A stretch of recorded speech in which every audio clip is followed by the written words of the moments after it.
Hello guys, কেমন হবে যদি আপনি কোথাও যাওয়ার সময় ভুল করে একটা মাইনের উপর পা দিয়ে দেন? এমনই একটি ঘটনা ঘটেছিল আমেরিকার এক সৈন্যর সঙ্গে। সে সেখানে একটানা ৬২ ঘন্টা দাঁড়িয়েছিল। সে সেখানে একটুও নড়তে পারবে না, কারণ সে যদি নড়ে তাহলে মাইনটা ফেটে যাবে। এখন সে কিভাবে খাবার দাবার ছাড়া বেঁচেছিল এবং কিভাবে একটানা ৬২ ঘন্টা দাঁড়িয়েছিল, এটা জানার জন্য ভিডিওটি অবশ্যই শেষ পর্যন্ত দেখতে হবে। আর বলে রাখা ভালো, এটা একটা সত্য ঘটনার উপর নির্মিত সিনেমা। ডিয়ার স্টোরি প্রেজেন্টস ২০১৬ সালের একটা অসাধারণ মুভি মাইন। মুভির শুরুতে ইউএস আর্মির এক সৈন্যকে দেখানো হয় যার নাম মাইক, এবং সে এই মুভির মূল ক্যারেক্টার। তার সাথে আরও একজন ছিল যার নাম টমি। তারা দুজনেই দক্ষ স্নাইপার। তারা একটা মিশনের জন্য একটা মরুভূমিতে কিছু অপরাধীদের মারার জন্য অপেক্ষা করছিল। আসলে আমেরিকান আর্মিরা ওই অপরাধীদের মারার জন্য অনেকদিন ধরে চেষ্টা করছিল। কিছুক্ষণ পর তারা দেখতে পায় অনেকগুলো মানুষ তাদের দিকে এগিয়ে আসছে। আসলে এখানে একটা অনুষ্ঠান হচ্ছিল। এখন মাইক তার নিশানা ঠিক করে, কিন্তু সে অপরাধীকে মারার আগেই তার সামনে অন্য একজন মানুষ চলে আসে। এই জন্য সে সেই মুহূর্তে গুলি করতে পারে না। কিন্তু অপরাধীরা মানে টেররিস্টগুলো তাদেরকে দেখে ফেলে এবং তারা বুঝে যায় যে তাদের উপর কেউ নজর রাখছে। এরপর টেররিস্টরা মাইক এবং টমির উপর গুলি করতে থাকে আর সুযোগ বুঝে সেখান থেকে পালিয়ে যায়। আর তখন মরুভূমিতে বালুঝড় আসে। সবাই সেখান থেকে পালিয়ে গেলেও মাইক আর টমি সেখান থেকে পালাতে পারে না। তারা দুজনেই ঝড়ের মধ্যে আটকে যায়। এরপরে তারা রেডিওর মাধ্যমে ইউএস আর্মির কাছে সাহায্য চায়। ইউএস আর্মি বলে তোমাদের পাশের গ্রামে পৌঁছানো উচিত এবং সেখানে সাহায্য চাওয়া উচিত, কিন্তু পাশের গ্রাম এখান থেকে অনেকটা দূরে। কিছুক্ষণ পর ঝড় থেমে যায় এবং তারা পাশের গ্রামে যাওয়া শুরু করে। কয়েক ঘন্টা হাঁটার পর তাদের সামনে একটি সাইনবোর্ড উড়ে আসে। আর এই সাইনবোর্ড দেখে মাইক বুঝতে পারে তাদের আর সামনে এগোনো উচিত নয়, কারণ সামনে বালির ভিতরে অনেকগুলো মাইন লুকানো আছে। এখানে মাইন বলতে বোঝানো হয়েছে বালির নিচে লুকিয়ে থাকা বোমগুলোর কথা।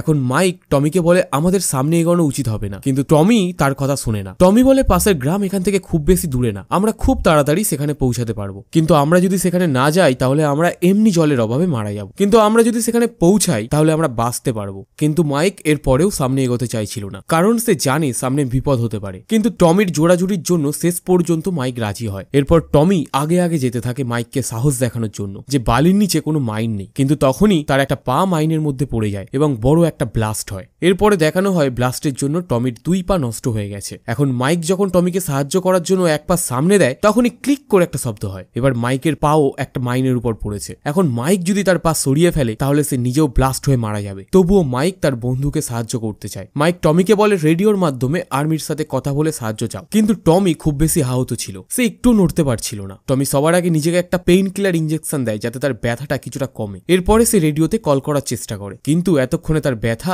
আরো বেড়ে গিয়েছিল।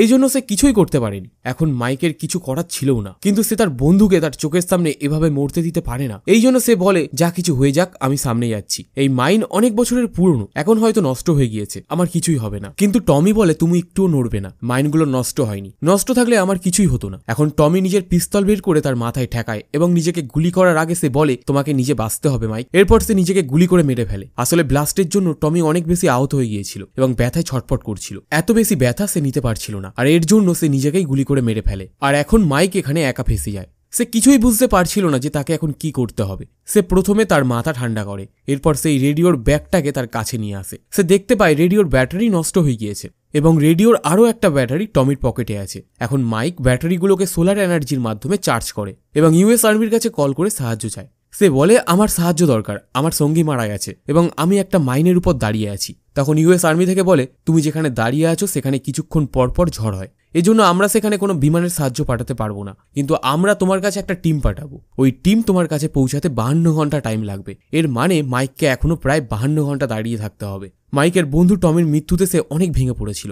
সে যে কোনো ভাবে সেখান থেকে যেতে চায়, কিন্তু সে কোনো কিছু করার আগে তার সামনে বড় একটা বালির ঝড় আসছিল। সে তার বন্দুকটি দিয়ে বালির মধ্যে চেপে ধরে রাখে যাতে সে নড়তে না পারে, কারণ এখানে এত জোরে ঝড় আসে যে মানুষকে পর্যন্ত উড়িয়ে নিয়ে যেতে পারে। প্রচন্ড ঝড় শুরু হয়ে যায়। মাইক নিজের মুখ কাপড় দিয়ে বেঁধে নেয় এবং চোখ বন্ধ করে ফেলে যাতে তার কোনো ক্ষতি না হয়। যখন ঝড় থেমে যায় তখন মাইক দেখতে পায় তার বন্ধুর বডিটি ঝড়ের কারণে তার কাছে সরে এসেছে। সে টমির পকেট থেকে রেডিওর ব্যাটারিগুলো বের করে ফেলে, কিন্তু এখানেও মাইকের কপাল ভালো ছিল না, কারণ তুফানের জন্য মাইকের রেডিওর ব্যাগটি তার থেকে অনেক দূরে চলে গেছে। এখন রেডিওর ব্যাটারি আর কোনো কাজে লাগবে না। মাইকের জলও এখন শেষ হয়ে গিয়েছে। মাইক এখন প্রচুর ক্ষুধার্ত আর তৃষ্ণার্ত। তাকে এই অবস্থায় প্রায় 52 ঘন্টার মতো দাঁড়িয়ে থাকতে হবে। সে একটুও নড়তে পারবে না। এখন আস্তে আস্তে যত সময় যাচ্ছিল মাইকের ধৈর্য তত নষ্ট হচ্ছিল। সে নিজের বন্দুক বের করে আকাশে কয়েকবার গুলি চালায় এবং অনেক জোরে জোরে সাহায্যের জন্য চিৎকার করতে থাকে, কিন্তু তার আশেপাশে এমন কেউ ছিল না যে তাকে সাহায্য করতে আসবে। তখন মাইক ঠিক করে সে নিজেকে গুলি করে আত্মহত্যা করবে, কিন্তু যখন সে তার মাথায় বন্দুক ঠেকায় এবং নিজেকে গুলি করার জন্য প্রস্তুত করে, তখনই সে তার সামনে একটা মানুষকে দেখতে পায়, যে কিনা পাশের গ্রাম থেকে এসেছে। মাইক তার কাছে সবকিছু খুলে বলে এবং তার কাছে সাহায্য চায়। লোকটি মাইকের কাছে সব কথা শুনে বলে, তোমার এখানে দাঁড়িয়ে থাকা ঠিক হবে না, তোমার সামনের দিকে এগোনো উচিত। মাইক বলে, সামনে এগোলেই আমি আমার বন্ধুর মতো মারা যাব। এরপরে ওই লোকটি সামনে যায়, কিন্তু সে সোজা আসে না, সে জিগজ্যাগ ভাবে হেঁটে আসে, কারণ সে হয়তো জানে এখানে মাইন আছে। মাইক তাকে একটা জলের বোতল দিয়ে বলে, আমাকে একটু জল এনে দেবেন প্লিজ, আর বলে আমার রেডিওর ব্যাগটা একটু এনে দিতে। তখন ওই গ্রামের লোকটি বলে, তোমার এখন রেডিও দিয়ে গান শোনা উচিত নয়, তোমার সামনে এগোনো উচিত। এটা বলে লোকটি সেখান থেকে চলে যায়, আর মাইক এভাবে আরো কয়েক ঘন্টা দাঁড়িয়ে থাকে। কিছুক্ষণ পর মাইক দেখতে পায় একটা বাচ্চা তার দিকে জিগজ্যাগ ভাবে দৌড়ে আসছে। সে মাইককে জল খেতে দেয়। এরপর মাইক ছোট বাচ্চাটির কাছে রেডিওর ব্যাগটি নিয়ে আসার জন্য বলে, কিন্তু বাচ্চাটি রেডিওর ব্যাগটি না এনে চলে যায়। আসলে বাচ্চা মেয়েটি ওই লোকটির মেয়ে। এরপর আস্তে আস্তে সন্ধ্যা হয়, এরপরে রাত হয়ে যায়। মাইকের কাছে একটা মোবাইল ছিল, যেটাতে সে তার স্ত্রীর একটা ভিডিও মেসেজ দেখতে পায়। ভিডিওটিতে তার স্ত্রী বলেছিল, আমি তোমার জন্য অপেক্ষা করছি, মিশন শেষ করে তুমি তাড়াতাড়ি চলে এসো। মাইকের এটা দেখে অনেক মন খারাপ হয়ে যায়। আর এখন এখানে রাতে অনেক ঠান্ডা পড়ে, এই জন্য মাইক কোনো রকমে আগুন জ্বালিয়ে নিজেকে গরম রাখার চেষ্টা করে। কোনোভাবে অনেক কষ্টে প্রথম রাতটি কেটে যায়। পরের দিন সকালে আবারও সেই গ্রামের লোকটি সেখানে আসে এবং সে মাইককে জীবিত দেখে অবাক হয়। সে বলে, তুমি বালির মধ্যে একটুও না নড়ে এখনো কিভাবে জীবিত আছো? সে আবারও মাইককে বলে, তোমাকে এভাবে না দাঁড়িয়ে সামনে এগোনো উচিত। তখন মাইক বলে, এখানে কোথায় কোথায় মাইন আছে এটা আপনি হয়তো জানেন, এই জন্য আপনি এখানে সোজা না এসে জিগজ্যাগ ভাবে আসছেন। তখন ওই লোকটি বলে, এখানে কোথায় কোথায় মাইন আছে আমি এটা জানি না, কিন্তু আমি যদি সোজাসুজি ভাবে আসি তাহলে আমার পা মাইনের উপর পড়বে। মাইক এখন ওই লোকটির কাছে আবারও রেডিওটা এনে দিতে বলে। এখন লোকটি মাইককে রেডিওটি এনে দিয়ে চলে যায়। মাইক এখন হ্যালুজিনেশন দেখতে শুরু করে। সে দেখতে পায় তার মৃত বন্ধু টমি তার সামনে দাঁড়িয়ে আছে এবং সে মাইককে বলে, তুমি এখনো এখানে দাঁড়িয়ে আছো, তোমাকে বাড়িতে যেতে হবে, তোমার স্ত্রী তোমার জন্য অপেক্ষা করছে। এরপরে আবারও রাত হয়ে যায়। মাইকের তার স্ত্রীর কথা অনেক বেশি মনে পড়ছিল। সে তার ওয়াইফের সাথে কতই না খারাপ ব্যবহার করেছিল, যখন তার সব থেকে বেশি তাকে দরকার ছিল তখন সে তাকে সেখানে রেখে দিয়ে এসেছে। সে তার ওয়াইফকে কথা দিয়েছিল সে খুব তাড়াতাড়ি চলে আসবে। কিছুক্ষণ পরে রাতের বেলায় সেখানে হিংস্র কিছু শেয়াল আসে। শেয়ালগুলো মাইকের উপরে আক্রমণ করে। মাইকও তাদের সাথে লড়াই করতে থাকে। সে তার বন্দুক দিয়ে কয়েকটি শিয়ালকে মেরে ফেলে। এভাবে সকাল হয়ে যায়। মাইক তার ঘড়িতে দেখতে পায় তার কাছে এখনো সাহায্য আসার জন্য আরো 7 ঘন্টা বাকি আছে, কিন্তু মাইক আর অপেক্ষা করতে পারছিল না, কারণ সে প্রায় 45 ঘন্টা দাঁড়িয়ে আছে। মানে প্রায় 2 দিন ধরে সে একই জায়গায় দাঁড়িয়ে আছে, সে একটুও নড়তে পারেনি। এরপরেই রেডিওতে ইউএস আর্মির কল আসে। তারা মাইককে বলে, দুঃখিত মাইক, তোমার কাছে আমাদের টিমের পৌঁছাতে আরো 10 ঘন্টা সময় বেশি লাগবে। মানে মাইককে আরো সর্বমোট 17 ঘন্টা দাঁড়িয়ে থাকতে হবে। ইউএস আর্মি থেকে বলে, তোমার সাথে কেউ কথা বলতে চায়। এরপরে মাইকের সাথে তার ওয়াইফ জেনি কথা বলে। মাইক বলে, আমাকে মাফ করে দাও জেনি, আমি তোমার সাথে অনেক খারাপ ব্যবহার করেছি, তোমার সুন্দর মুহূর্তগুলোকে আমি নষ্ট করেছি, আমি কতই না তোমার সাথে খারাপ আচরণ করেছি। তখন মাইক হঠাৎ জেনিকে তার সামনে বসে থাকতে দেখে। আসলে এটা তার চোখের ভুল ছিল। সে তার স্ত্রীকে দেখতে দেখতে মাথা ঘুরে পড়েই যাচ্ছিল। তখনই সেখানে গ্রামের লোকটি এসে তাকে ধরে ফেলে। গ্রামের লোকটি মাইককে বলে, একবার আমার একটা পা মাইনের মধ্যে পড়েছিল, যার জন্য আমার শরীর থেকে একটা পা আলাদা হয়ে যায়। পরে আমাকে হসপিটালে নিয়ে যাওয়া হয় এবং সেখানে একটা গান বাজছিল, you go to keep moving on. এর মানে তোমাকে সবসময় সামনে এগোতে হবে। কিন্তু আমি সেই গানটা শুনছিলাম না, আমি শুধু আমার পায়ের কথা ভাবছিলাম।